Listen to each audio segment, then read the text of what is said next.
tourisme et pas bassa qui connaît Alors, Cassidy a raison. Des touristes, oui, il en faut. Parce que le tourisme, c'est une économie que nous pouvons développer. Par contre, le drame, c'est que cette industrie touristique-là n'associe pas suffisamment les natifs et les locaux martiniquais. Et donc, on a besoin, sur ce terrain économique-là, que davantage de Martiniquais s'investissent. Qu'il y ait des Martiniquais qui soient directeurs d'hôtel, qu'il y ait des Martiniquais qui soient patrons de recettes, qu'il y ait des Martiniquais qui soient patrons de structures qui vont pouvoir permettre d'accueillir. Moi, je retiens une chose, c'est que, tel que Cassidy pose cette problématique, un raccourci de chanson, c'est la qualité du contenu.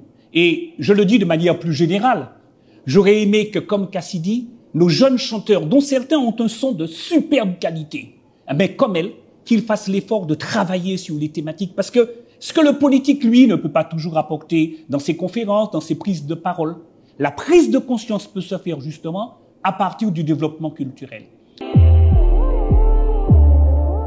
Philippe Edmond-Mariette, candidat sur la première circonscription.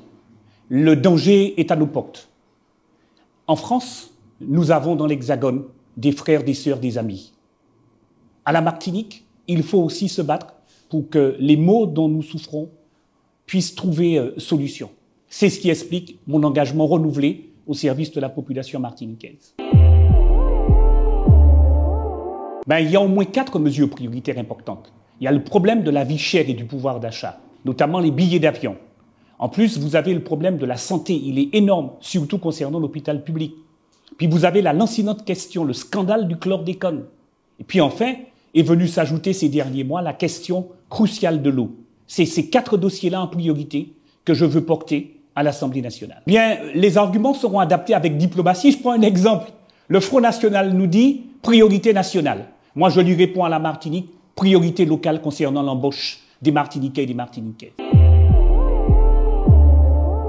Moi, je vous dis aux jeunes, continuez à rêver. J'étais jeune comme vous. Alors, c'est vrai, c'était avant. Pas de nostalgie à avoir. Je me disais, mais est-ce que moi, je pourrais être avocat? Non. J'ai rêvé de ça petit parce que j'étais confronté à ce que j'appelais une injustice qui touchait un membre de ma famille. Ça m'a donné la rage, ça m'a donné les crocs. Je me suis battu pour apprendre le droit. Et je vous dis très honnêtement, aujourd'hui, je kiffe mon métier que je fais passionnément. Si un jour j'ai le sentiment que je n'étais plus dans les domaines du droit que je traite parmi les tout premiers, et je dis ça souvent à mes enfants, il y a la médaille d'or, il y a la médaille d'argent, il y a la médaille de bronze. Si je n'ai plus une des 3 médailles, ça me sert à quoi de rester sur le terrain, de rester sur la piste d'athlétisme? C'est ça mon moteur, c'est ça ma passion. Et je veux vous dire aux jeunes, que vous soyez riches ou pauvres, si vous investissez dans le domaine que vous avez choisi, développez votre rêve, accrochez votre char à une étoile, vous obtiendrez le résultat que vous attendez. Big up et à très bientôt.